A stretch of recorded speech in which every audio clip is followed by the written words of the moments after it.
morning, everyone, and thank you so much for joining us in today's exciting session. My name is Himanshu. I represent Speakin, and you are logging into another exciting session of the Leader Speak series of Speakin webinars. Today's session is very special, and our guest for today is Professor M.K. Chouhan, and leading the conversation is Mr. Suresh Mahalingam. A very quick introduction about Mr. Suresh Mahalingam. Mr. Mahalingam is a management consultant and an industry veteran. He is presently an independent director at Principal Asset Management Private Limited and has served previously as non-executive director at WGC Corp. Before that, Mr. Mahalingam has served as the MD and CEO at Tata AIA Life Insurance and is a fantastic moderator for today's session. Moving on to Professor M.K. Chouhan. Professor M.K. Chouhan is the chairman of Mahendra and Young Knowledge Foundation. He's the chairman at Global Advisory Board, the Asian Center for Corporate Governance and Sustainability, and he's also the chairman at Payment Bank. I'll now pass on the conversation to Mr. Suresh Mahalingam for his opening thoughts as well as for a broad introduction of Professor M.K. Chouhan. Thank you so much, and I hope that you guys have a fantastic session. Thank you, Himanshu, and welcome everybody, and welcome Mr. Chouhan. It's always a pleasure to interact with you, talk to you. I obviously know of you, and let me give you a brief introduction about Mr. Chouhan. But before I do that, I think the topic is a very interesting topic. I mean, the topic is role of boards in creating value through good governance and business excellence. It's a very relevant topic in these challenging times, more so. COVID-19 has made us wear gloves and masks, but it has also made us rethink how to maximize board effectiveness and engagement during this pandemic. The ramifications will be challenging. There will be an increased thrust and responsibility on the boards of directors to manage the complexity during this crisis. The current COVID-19 pandemic has not only heightened uncertainty for the economy, employment, finances, etc., including the change in consumer behavior. How could board directors pool their wisdom to help organizations grapple with the challenge of a lifetime?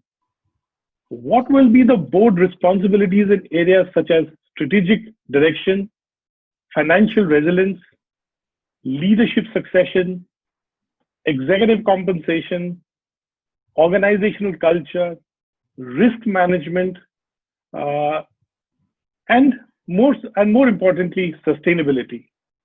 How effectively could the board of directors strengthen governance, manage unexpected crises, and make decisions that drive long-term corporate success?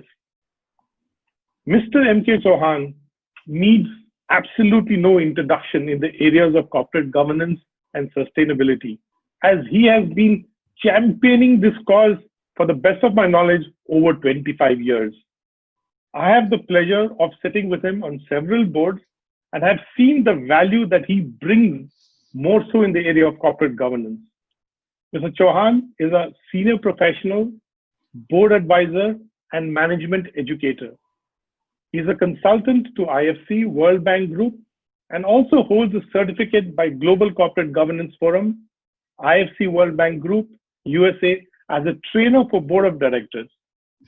Mr. Chouhan is chairman of Mahendra Young Knowledge Foundation and vice chairman of Global Advisory Board of Asian Center for Corporate Governance and Sustainability. Mr. Chouhan is managing director of a very successful board advisory company, Mahendra and Ardingham Consulting Private Limited, specializing in aligning and embedding sustainability in the business strategy. A very, very relevant and an important subject in these times where many people don't understand. And it's people like Mr. Chouhan who've been driving this focus, not just of corporate governance, but also sustainability. He's currently chairman of Payments Bank and sits on several boards as independent director. This is one part of his illustrious career. He's also a popular speaker at national and international conferences and is invited very regularly to deliver keynote addresses, to chair panel discussions, and as a chief guest across the globe. He's a visiting faculty at Tilburg University, Netherlands, Indian Institute of Technology, Bombay, and Jawaharlal Bajaj Institute of Management Studies, Mumbai. He teaches international business, corporate governance, and corporate social responsibility, amongst many other subjects that he periodically does guest lectures and teaches. He has written several articles and co-authored 2 international books on corporate governance, one published from Singapore and the other one published by the Institute of Directors, London. I could go on and on and on, but enough to say, a privilege to have him on this show to share his immense knowledge on the role of boards in creating value through good governance and business excellence. So welcome to the session, Mr. Chouhan, and it's a delight to have you here. Thank you, Suresh. So what we will do, sir, is to kind of take you through a journey of you the person championing multiple causes. And in today's session, we will focus on corporate governance and business excellence and dwell upon sustainability in some manner or the other. And the basic idea would be for you to throw all the experiences for all our listeners who have tuned in so that they can enrich and enlighten themselves from the knowledge that you can absolutely share. So let me start my round of questions with you. And the first round of questions is typical about you, the persona, you, the person. Amazing credentials. One needs to understand what keeps you going. I mean, author, keynote speaker, professor, advisor, board member, chairman. I think the quest somehow seems to be continuing and keeps continuing. Take us through your journey and what are some key leadership lessons to learn from this? So thank you, Suresh, for that kind introduction. And also thank you, Speakin and Himanshu, for your kind words too. First of all, let me say that how delighted I am today to be amongst you. Speakin particularly, I'm told, is one of the finest network for speakers in Asia. So before I start answering your question, Suresh, I must say at the outset, today being the Teachers' Day, let me convey my grateful thanks to all my teachers and my professors and my mentors who are all around the world for making me what I am today. And thank you to all my students. I have something like 7,500 students because I've been teaching MBA students for the last 25 years. And in almost 30 different countries, 7,500 students. So thank you, my students, for making the teacher that I am. So with that, I want to start, if I had to describe my journey of life, you asked me, Suresh, in one word, I would say it is exciting. And I say it is exciting because of several reasons. Like many other person's life, my life also has been full of triumphs and turbulences. But I must admit, despite of all this, there has never ever been a dull moment. And I call it exciting because it has been a wholesome journey. I have not only evolved professionally, but also personally, emotionally, socially. I have a beautiful family, many professional friends who are virtually now becoming family friends. And I have some very special lifetime friends. So when I look back, I am filled with a sense of satisfaction. So that's about me. Now coming to the leadership lessons to be learned from my journey, Suresh, I believe in principle-based leadership, which means find the purpose, means will follow. So there has to be a purity of purpose, then people automatically start rallying behind you and for that purpose. And I want to tell my listeners, and many of them are youngsters, that don't be afraid to start alone. Don't be afraid to walk alone.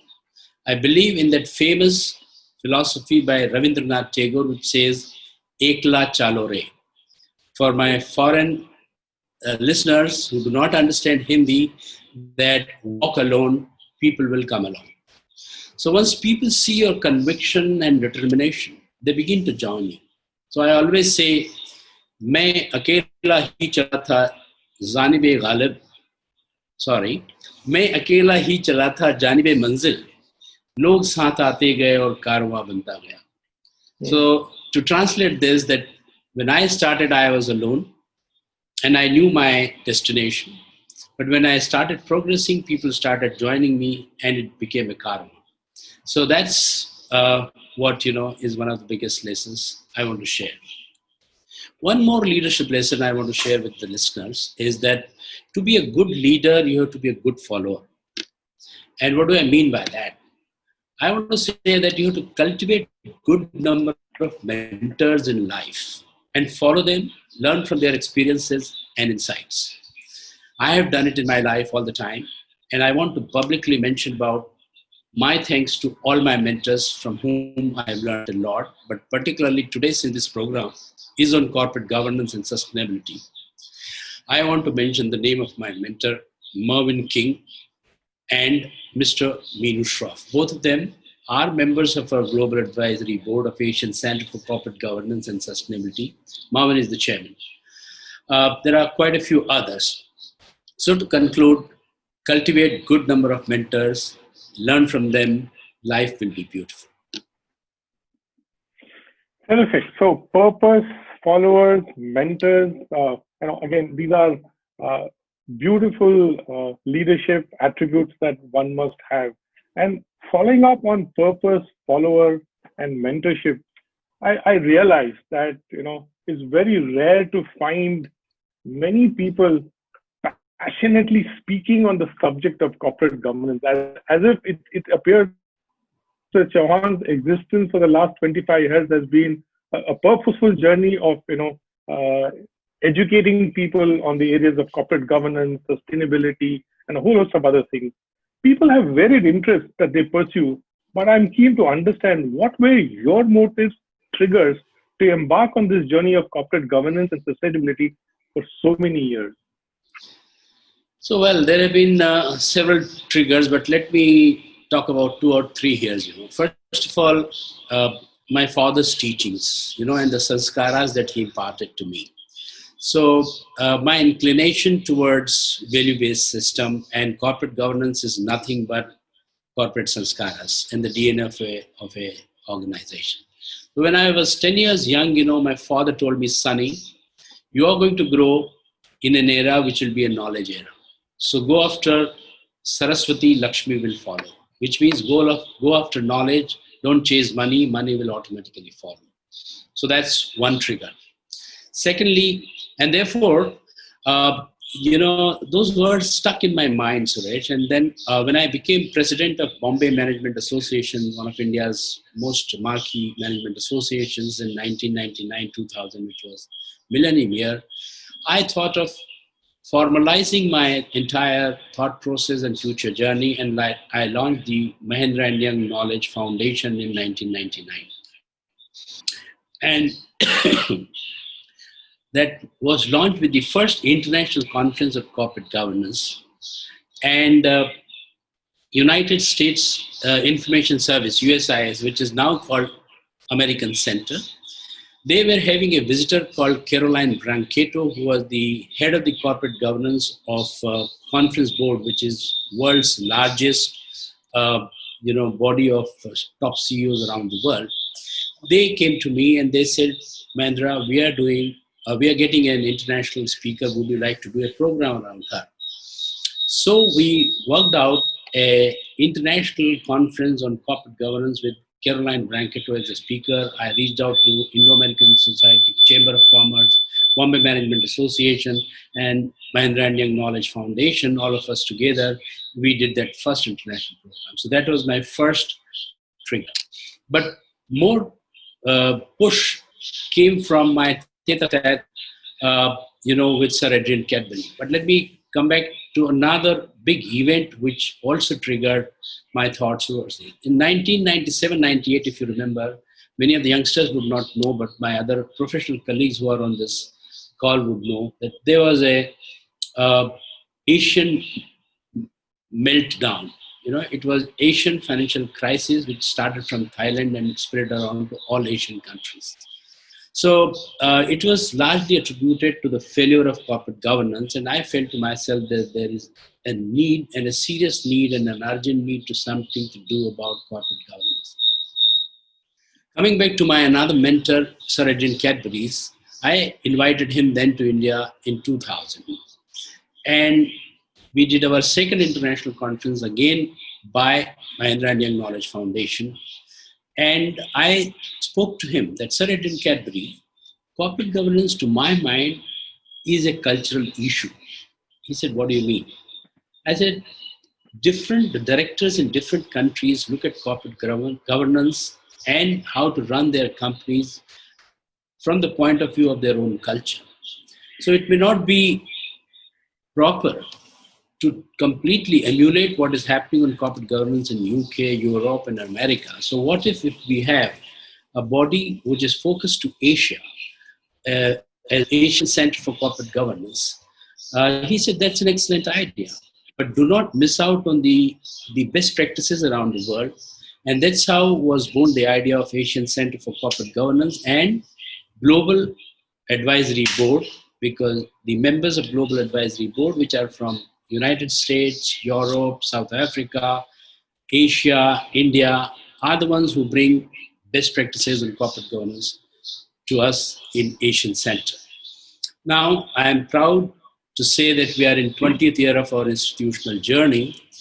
So that was the story of the trigger for corporate governance. And finally, Foundation in 2001, March 2001, launched, co-promoted the Asian Center for Corporate Governance.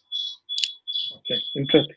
No, so I liked the aspect that you brought of Saraswati and Lakshmi in terms of knowledge and expansion of knowledge and the aspect of monetary gains following subsequently. But more importantly, coming back in your zeal for corporate governance, I sit on multiple boards. You sit on a couple of boards.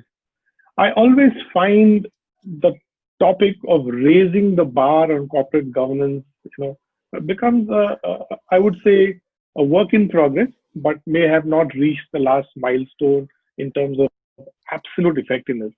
So how does one, more so in these challenging times, it's the relevance of corporate governance, the relevance of risk matrices becomes very important. How do you raise the bar of good corporate governance? What steps do we need to take? Are there one or two steps that every organization need to follow?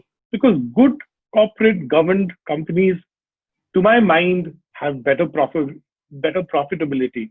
Yet we continue to find gaps in governance, and it's a problem. It's an issue. I'm sure we are addressing it. But are there any solutions that we have that we can look at in terms of improving the standards? Yes, right. So I'll come to the raising the bar for corporate governance in a bit, but I realized that I missed out on the sustainability aspect that you asked me. So let me just quickly spend half a minute on sustainability and what was the trigger for that. So I told you my mentor and the Global Advisory Board Chairman, Marvin King, he was then the global chairman for a body called GRI, Global Reporting Initiative based out of Amsterdam, but it's a global body which has created the global framework on sustainability reporting. So in 2008, he introduced me to that body, and I was invited to Amsterdam to speak on their annual conference on corporate governance and sustainability, connectivity, and how board can work in the area of sustainability. And that was my privilege to be seen in the global media, because BBC covered that session, and rest is history. Thereafter, we decided to give more focus to sustainability along with corporate governance in our center, and we renamed our center as Asian Center for Corporate Governance and Sustainability. Yeah, right. And then I got elected as the Global Council member of GRI for 6 years, and now I am, for last 4 years, I am member of the Independent Appointment Committee of GRI, which is responsible to select the Global Sustainability Board members. So that's about sustainability. Okay. Now, let me come back to the raising of the bar. The bar can be raised by, first of all, boards and institutional investors. These are the two most important players who can raise the bar of corporate governance. And I'll talk about each one of them. First, institutional investors, because they are the ones who can create the push, to the top management, CEOs particularly, because they have the wherewithal to decipher the complex financial statements of the company, and they have the muscle power. If they choose, they can remove directors, they can vote against proposals which they think is not in the long-term sustainability interest of the company. Coming to the boards, boards can raise the bar by doing two things. One is splitting the chair and managing director position. That's extremely important issue, and which I think, as per the Kotak Committee's recommendation, is little away. They have addressed, but little away. So, for obvious reasons, because we need a very, very independent, separate focus on the governance part of the board, where the chairman should be independent, and the managing director should be focused for running the company on day-to-day. So that's one important step which boards can take. And the second one is the board should truly believe in independence and get the arithmetic of independent directors on the board right. Of course, as per the requirement of the SEBI and Ministry of Corporate Affairs, there are certain numbers of independent directors mandated. But unless company truly believes in that independence and the institution of independent directors, they might bring in people who might pass the muster of independent director definition, but they may not still be independent. So make a business case of corporate governance. There have been many, many efforts, you said. It's not that nothing has been done, but a lot needs to be done more. And what needs to be done more, Suresh, is that we have to create an empirical evidence, a strong empirical evidence which proves that good governance is good business. Because businesses understand the language of business. CEOs understand the language of money. So unless they are convinced that good governance is good business for them, and they are convinced about the strong business case, things will not move. I just to take your analysis a little forward, I find where there are multinational organizations, the corporate governance standards are of a different nature. A large part of the promoter-driven entities have a different aspect to corporate governance, and there appears to be a gap. Do you see recognition of promoter-driven companies and the role of boards changing, the role of governance changing, and more so in these times? Do you see that happening from your own experience? Because you've been advising a lot of these companies, and do you see that recognition coming in, or the fact that we need to change, whether in terms of the MD and the chairman, or whether in terms of more number of independent directors, or whether in terms of the board ability to not influence, but ability to at least give enough suggestions for change?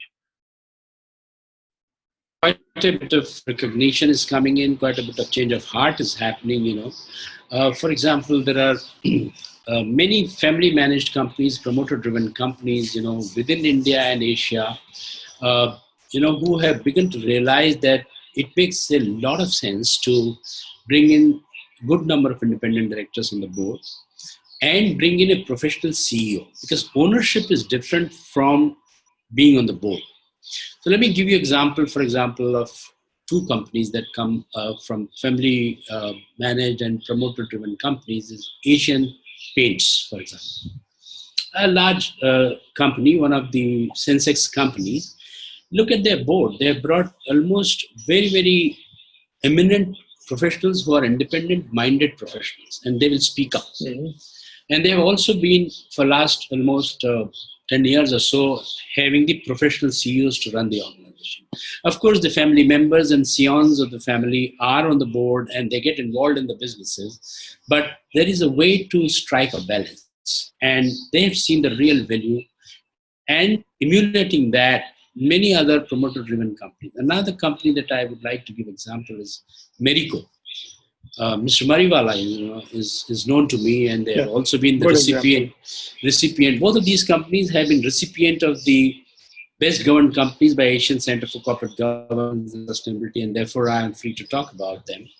So when promoters are convinced that there's a value in governing the company with transparency, accountability, bringing in professionals.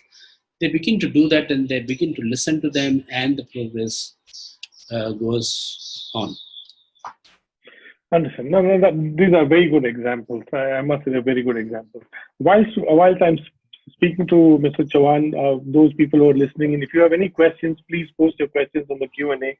I'll pick up the questions and ask Mr. Chouhan towards the end of the session. So moving forward, Mr. Chouhan, these are obviously very, very challenging times, and most organizations are looking at multiple ways to remain afloat, if I can put it at one level.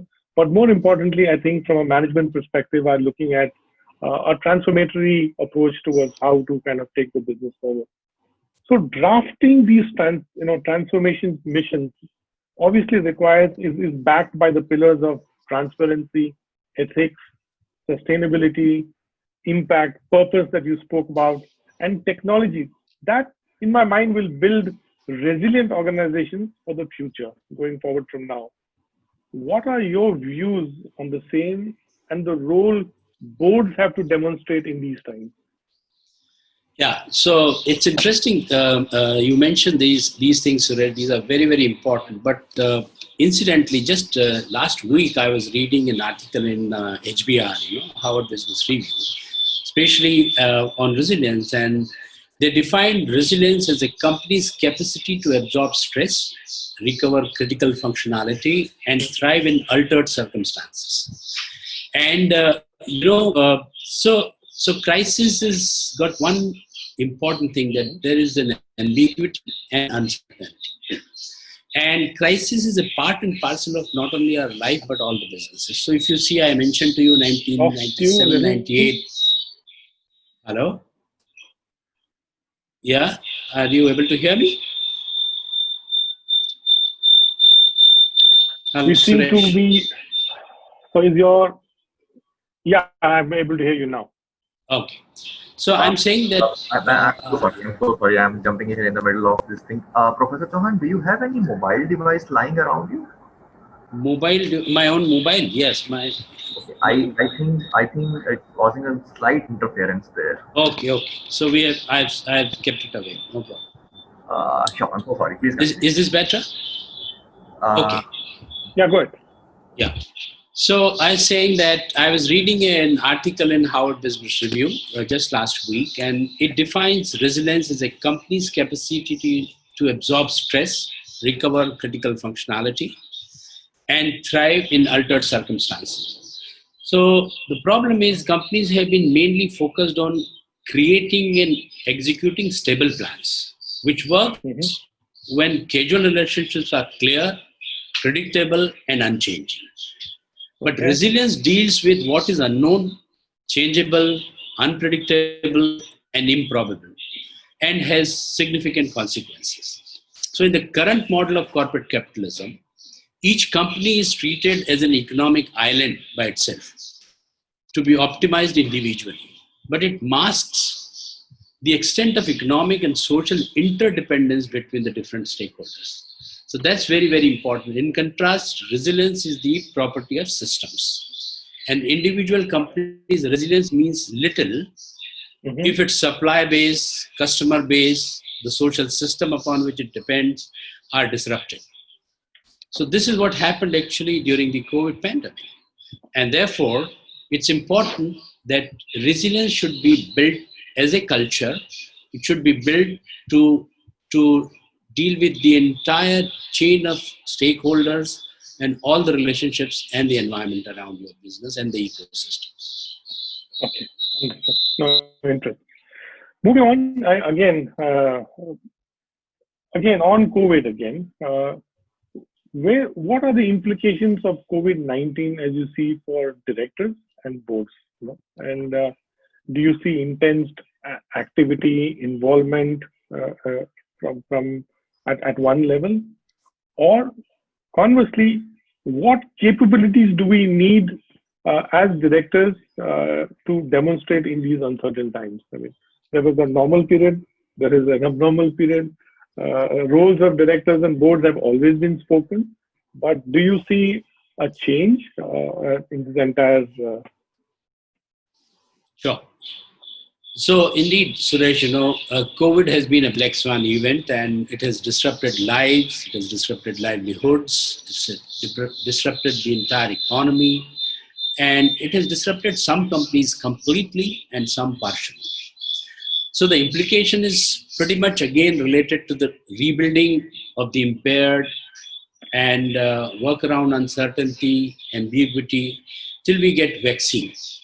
And in enough quantity, because to treat nearly 7 billion people, we will need multiple doses, multiple boosters. So it's quite some time away, so we'll have to learn to live with these crises. Therefore, to my mind, the implications for the board of directors is to build resilience organizations through the culture of resilience. And let me say, what do I mean by cultures? To build the culture, you require deep thought about relationships with your stakeholders, as I said earlier, the environment, the kind of incentives you give to alter the behavior of people within your organization, the strategy that you build, what behavior gets rewarded and what gets reprimanded in an organization. People take a lot of cue from that, and that's how the DNA of the organization and the culture of the organization gets built. And boards play a very, very important role in building this culture of resilience. And it is critical in times like this, where we are just about recovering from COVID pandemic. I trust I have answered your question. No, just to dwell on the culture of resilience, and I'm a great advocate of a cultural change in organizations, because I truly believe that that is what can be, that can change the DNA of an organization. Do you see organizations focusing on what you just said in terms of the culture of resilience? Are organizations looking into it? And are the boards actively? Is this an area of discussion that all boards should, if not discussing it, to discuss it as you go forward? I mean, is there a way that your organization could play a role in terms of bringing this up front? I mean, do you see any scope there? Of course, I'm seeing, at least all the boards where I sit and the board that I chair, immediately the moment the pandemic hit us in the month of March itself, let me give you an example which I am very proud of. In case of Fino Payment Bank, which I chair, Yes. We constituted a crisis oversight committee of the board. And we started meeting once every week and engaging with the management without stepping on their toes and taking much of their bandwidth, because that time everybody's bandwidth was how to really keep the ship afloat, So, and as we went along, we told them we are behind, use us as sounding board. Any guidance that you need, please come to us. We are there to support you. We empowered them totally. When things started easing out, we reduced meeting once a fortnight and then once a month.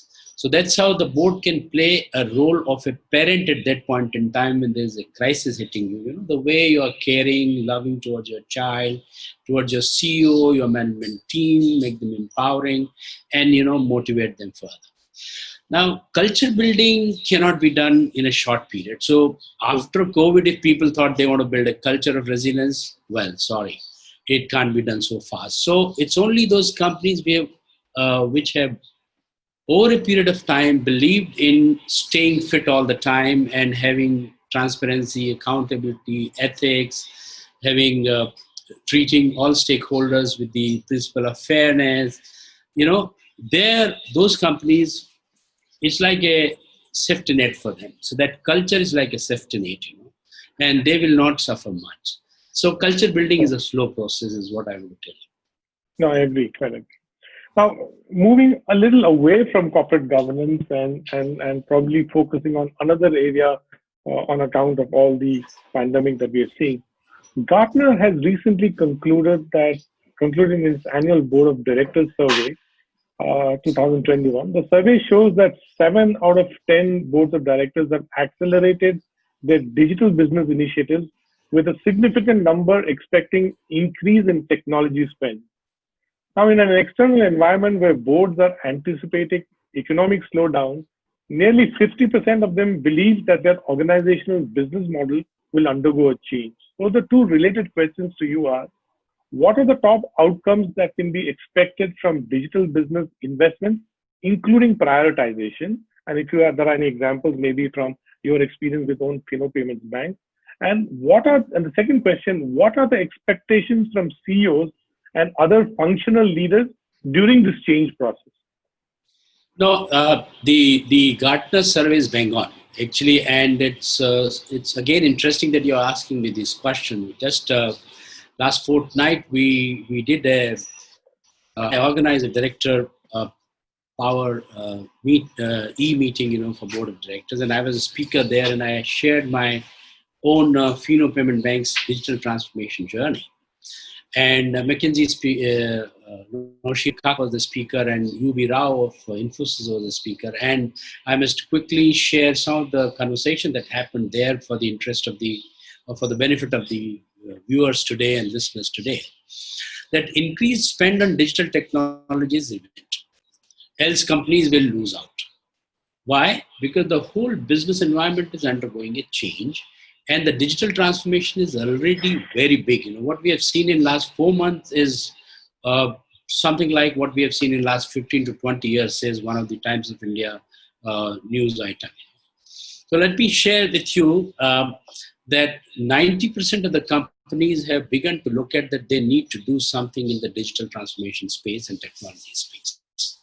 But only 17% of the companies from these 90% companies are able to move the resources and people towards this digital transformation initiative. And only 2% of these people, get it right. So that's the kind of statistics that Naushir Kaka shared with us. But what is important, which he shared, that if managed well, this digital transformation can give you 10x of return on investment. And therefore, right, in terms of prioritization, it should come on top. Now, coming to what are the expectations from CEOs? I would say that CEO and the functional leaders and the line managers should drive the digital transformation and not the IT guys. Not that IT guys are not good, but CTOs and CIOs should only play a role of enablers, the functional leaders, because then only this initiative will see the light of the day. Otherwise, line managers and functional leaders, if they are not involved, they'll be busy in their own business, and these two things will work in two different silos, and the desired results will not come. And most important point, it is like stating the obvious, but it is important to state that the customer should be the focus of this entire digital transformation. And that's what we did in Fino Payment Bank. First of all, I said that the digital transformation should start from the board, from the top. So we said we should get an IT expert, a former CEO who had run successfully an IT company, who knows business, who knows technology. We brought him as an independent director on our board. Then we had a couple of interactions with him, with the entire board, and we came up with a complete work plan, strategy to roll out. And then we unfolded our digital transformation journey.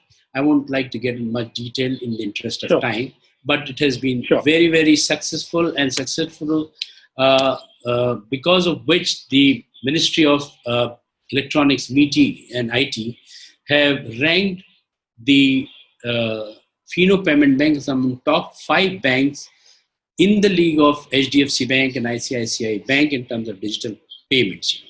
So today we command something like 11% of Aadhaar-enabled payments, in digital space. So that has been the success story of Fino Payment Bank.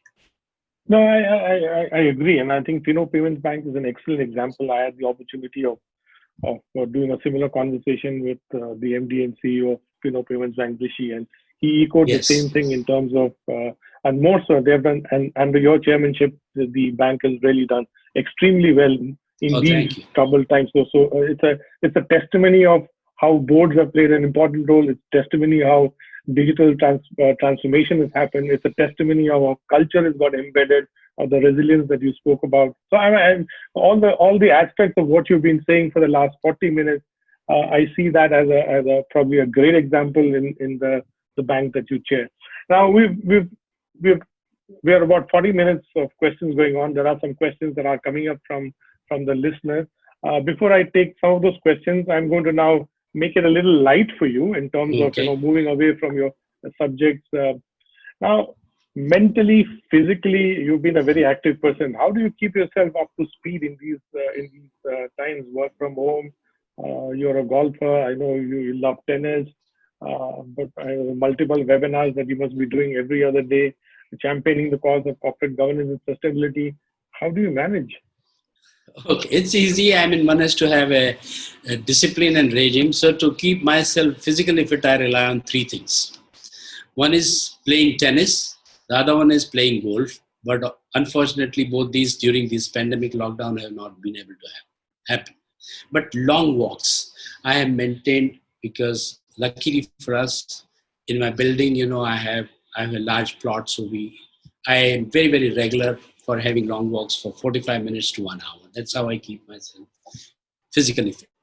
But to keep mentally fit also, it's extremely important. And I picked up a new routine of playing chess, in my laptop, with my laptop. Oh, and it's a good mind gym, always massages my gray cells, The only regret is I've never won, because, the algorithms which computers put in, are so tough, that they can always beat you. But it's a great mind gym, so it's very, very interesting, keeps me active, agile, So I do practice a little bit of meditation before going to sleep, but not as much.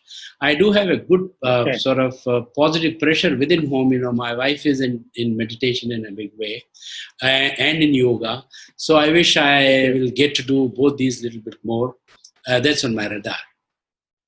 Terrific. Oh, great. Which are those one or two things which you would want to do, which you never did? Okay. So, again, my wife and I both love theaters and plays more than movies. And I've been going to this place even before my marriage, called Prithvi Theatre in Juhu, in Mumbai. Juhu, yeah. So for listeners who do not know about Prithvi Theatre, it's an iconic theatre which was started, it's a classic touch, and was started by Prithviraj Kapoor, the senior-most doyen of Indian cinema. So I've always felt this strong feeling, whenever I go there, that I want to be into theatrics. I want to direct and produce few plays, which I would want to do, time permitting. And I'll keep the premiere show of my play at the Prithvi Theatre. Okay. The second thing, I have been into flying, So I've done gliding, I've done flying, because, I wanted to be a fighter bomber pilot.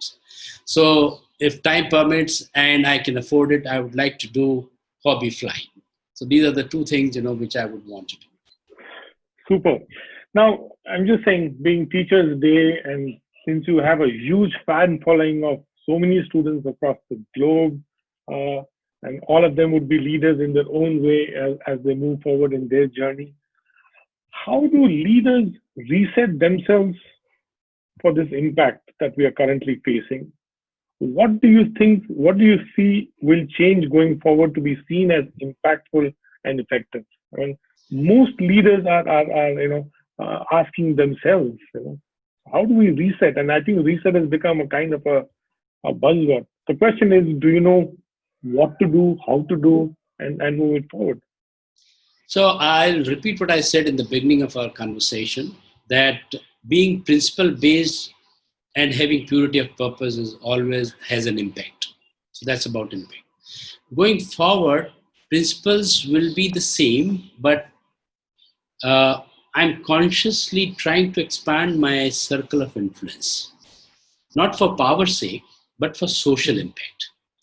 So I have, for example, taken a well-considered decision to work on leadership and public governance. And when I say leadership, three kinds of leaders I'm referring to: corporate leaders, public leaders, and civil society leaders.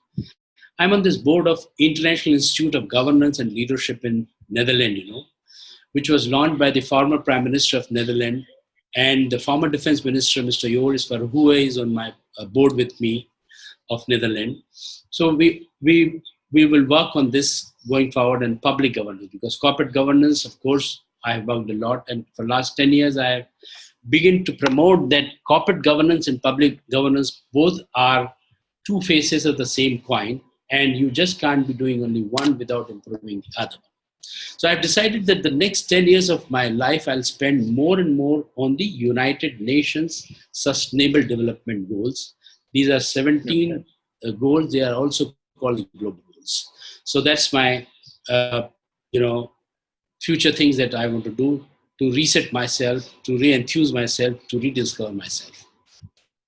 No, so on the aspect of rediscovering yourself on the areas of sustainability, before I take the lots of questions that are coming in, how do you build the awareness of sustainability in organizations and boards and work towards its implementation and more importantly, the measurability? So, I think businesses have to realize that sustainability is raison d'etre for their business, which means, we have only one planet, unfortunately. And we have created the ecological overshoot, economical overshoot, and social overshoot kind of conditions. And therefore, sustainability is not something which is separately to be dealt. It has to be embedded in the strategy of the organization and the culture of the organization.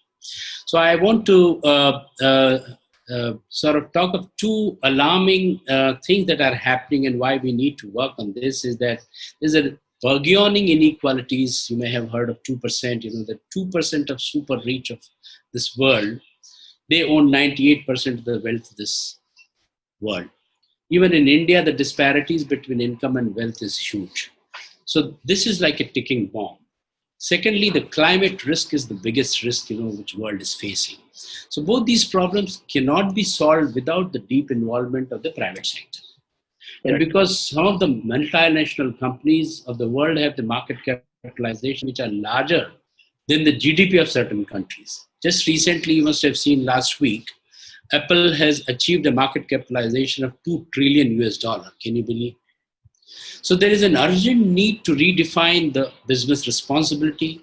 Stewardship is the new narrative for the business responsibility, and social contrast is taking shape, and there is an urgent need to redefine the purpose of business once again.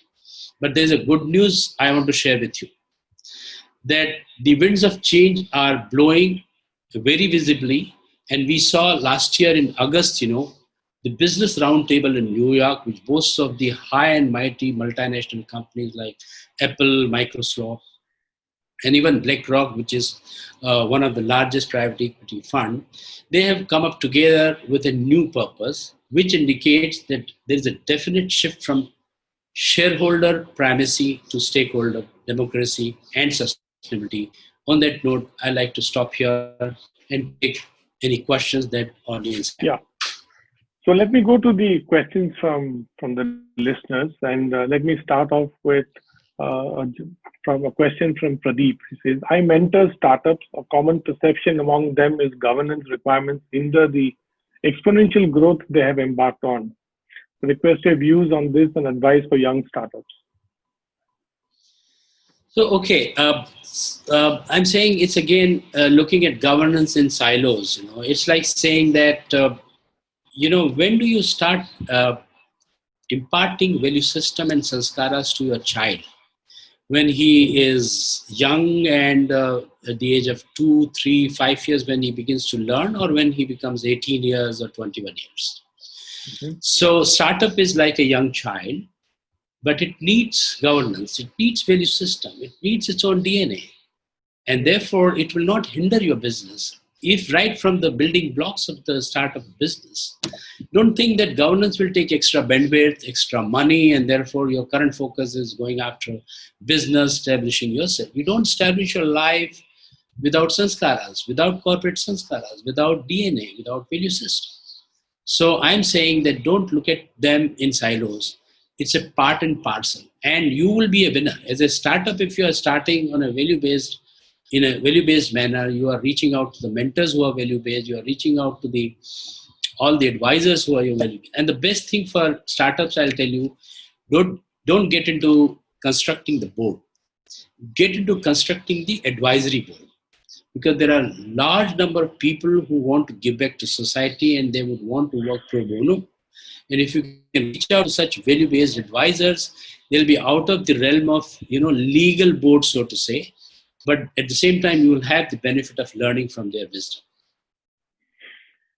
Very good answers. Another question from Ajay. In uncertain times, what is your take on intellectual centralization versus frontline empowerment? You see, I think it's again goes on to the culture, because culture is not only what is at the top, but tone at the top is extremely important. So if the board and the top management believes in a certain value system, it is their responsibility, and if they build a culture sincerely, it will percolate right down to the person like, let's say, Pune. Though, I mean, there's a dignity of labor, he is not the lowest person, but he is the lowest in the rung, let's say, in the management hierarchy. Let's say our salespeople who are selling our products and services, and when they interact with the customers, do they make tall claims? Are they misguiding them about the features of your products and services? Are they making shortcuts? And if that is happening, do their superior bosses, let's say area manager level people in sales, I would give an example, regional manager level people, all India sales manager level people, general manager, marketing manager, and then comes the CXOs and the board level. So it's a chain. And they have to see to it that if it's a culture, it will percolate down even to the front line. So I have absolutely no doubt that that there is any disconnect between these two. I hope I answered your question, Ajay. Yeah, I'm sure Ajay is satisfied. Shanti asks a question, and more so with independent directors. Do you think the independent director exams prescribed by the MCA will contribute to a better board? Well, yes and no. Because, I must tell you, examination is one thing which one can read certain literature and answer certain questions and all. But independent director is absolutely a very, very different role, and it just cannot come, by reading certain things. It's learning on the job. It's learning from your peers. For example, I have learned right from today I am reasonably comfortable on almost every board and all. But when I go back, 20 years, when I sat for the first time as an independent director on a large pharmaceutical company's board, of course, I was looking up to my chairman then, who was an independent chairman, also my other colleagues. So, but it's important why MCA, because I've been part of the SEBI Committee of Corporate Governance once. I've been a part of the Ministry of Corporate Affairs Committee on Corporate Governance. And there is a merit in this move, because we had seen in between certain cases, I won't name them, that there were cases where companies were nominating independent directors on the board who had absolutely no qualifications, or they didn't deserve the position. So at least by this examination, you are ensuring that some quality of people will get filtered and will come on the board. But having done that, being an effective independent director, there are three things I would say, three qualities independent directors should have. One is the vision, number two is the integrity, and number three is the courage. And without courage, vision and integrity have no meaning. Let me expand. That means if you find out that in your organization or the board where you're sitting, there is something which is not in the long-term interest of the company and stakeholders, you must have courage to speak up. It's not with the idea of rocking the board, but with the idea of asking the right questions, sensitizing the management, sensitizing the promoters, sensitizing the CEO. So, Shanti, I hope I answered your question. Yeah. And a related question to what Pradeep, the first question Pradeep asked, I think Rishi wants to build on the same question. What are your thoughts in building corporate governance in startup ecosystem, especially as many of them are funded by private equity? Yeah, so I think private equity also believe a lot, in corporate governance. I sit on a couple of boards where some of the marquee private equities are the shareholders. They have put in their money, because it is in the enlightened self-interest of the private equity as well as the promoters of the startup or these young cookies that corporate governance culture is built. Again, it's the same answer which I answered when Pradeep asked the question. is the value system doesn't come later in life. It comes very early when you are starting your life. So when you're a startup company, do things right. Getting it right for the first time is extremely important. And then it will become your culture. Sure. Another question, one related to stemming from governance in terms of how bad project managements can, create a mess. And there are examples in the real estate in terms of bad project management. How do boards review large projects, and what are the kind of directions from a governance standard that boards give in terms of handling some of these problems that we've had in the past, more so in the real estate? Yeah. So I think whenever there is a new investment proposal comes to the board, it's extremely important that the board should very dispassionately look at it, that whether there is a synergy, whether that does it fit into the long-term strategy and the purpose of the company. Sometimes there have been occasions, I will be offending some of my CEO friends, that there are certain CEOs who are megalomaniacs, and they go for mergers and acquisition just to make their companies big, that they are the CEOs and MDs of larger companies. But if there is no financial synergy, if there is no the cultural meeting of minds, if there's no chemistry matching, those mergers and acquisition, and if the post-merger work is not done in a very, very meticulous manner, things will not happen. So right from the beginning, when the proposal comes to the board has to ask certain questions, certain tough questions, certain uncomfortable questions, because it's not that you have to just maintain harmony at the board. You're not disturbing the harmony by asking these questions. You're ensuring the success of that promoter or that CEO by asking these questions. So mess happens only if the effective oversight of the board has been missing. If the board has not asked the question at the right time in the right manner, and have not asked the management to go back to the drawing board and do their homework and come back. Another interesting question from Pradeep. If I'm not mistaken, this must be Mr. Pradeep Dhoble, who's a friend of mine, who's the director in ITC. If I'm not mistaken, although the full name is, I'm sure it's Mr. Pradeep Dhoble. Independent directors have onerous responsibility and accountability imposed by the Companies Act. At the same time, there are restrictions on rewarding them. In such a scenario, how can companies attract high-quality independent directors? I must tell you of an interesting research with Harvard Business School did, and the data which was shared with me long ago, 20 years ago, by Professor J. Lorsch, who was the one who pointed teaching corporate governance to MBA students in Harvard, like I pointed teaching corporate governance to MBA students in Asia and India. So, 60% of the independent directors wanted to be on the board as independent director, not for money, but for the fresh learning and the fresh perspectives they will get into how different kind of businesses are run. So that's my first question. So they are driven by Saraswati and not Lakshmi. I'll come back to that. But it is important to reward the time of these intelligent, high-profile independent directors. And I think Ministry of Corporate Affairs and SEBI have done a reasonably good job by increasing the sitting fee now. And not only for the board, but also for every, let's say, board committee. And there is also a provision through which the commission can be paid to independent directors. Mm-hmm. And there is a limit to the commission that can be paid to the entire board.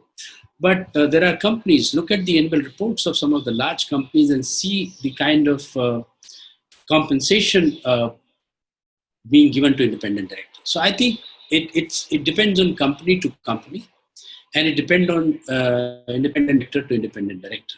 But it's a very tricky thing, and I must tell you the dilemma is how much is too much to give and how little is too little to give. And the companies have to strike a balance that if you give too much, you have a risk independent directors losing their independence because they'll become dependent. If you give too little, then their motivation is at risk. So that's a balance which companies and boards have to strike. So we're almost running out of time. We're exactly an hour. I just wanted one last question from my perspective, and then probably you could give your concluding remarks. Why is there not very enthusiastic interest from the industry to voluntarily get rated on corporate governance? See, I tell you, again, why do credit rating agencies rate the companies, and why do companies go to credit rating agencies? Because they see that there is something in it for them.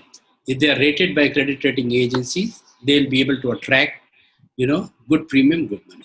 Similarly, corporate governance also, McKinsey research, and there are quite a few research, and I told you earlier that we need to build more empirical research to make a business case that good governance is good business, and things will happen. There are companies who are most willing, and I think 5 years ago or so, there was a separate ESG index launched.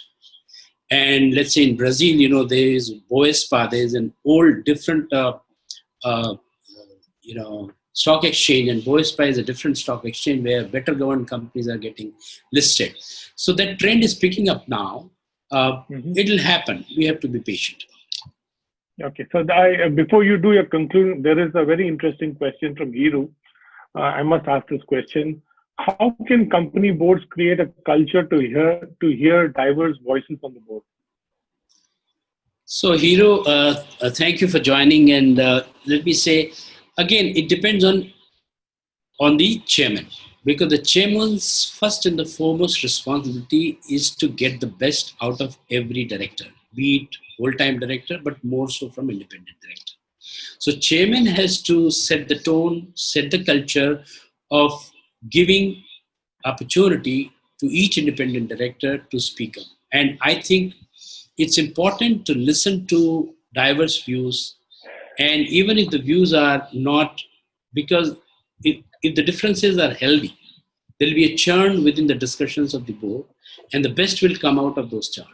Therefore, I would place the responsibility squarely on the shoulder of the chairman. And if the chairman is independent director, independent chairman, things will be even more better. But not to say that non-executive directors like Narayan Murthy used to be at some point in time, or Ratan Tata, or there are many, Mr. Kumar Mangalam Birla, they are non-executive director, they are not independent, non-executive chairman, not independent chairman, but yet if they believe in bringing out the best from the independent directors and get the value for what they have been brought on the board, there will not be a problem. I hope, Hiro, I answered your question. There are some more questions, but in the interest of time, thank you so much for a very interesting conversation on a very important subject of creating value through good governance and business excellence.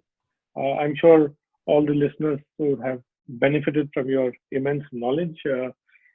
Thank you so much, sir. Any concluding remarks that you would like to say? No, just one thing which I said earlier about this SDGs, and I think there's a need to redefine capitalism.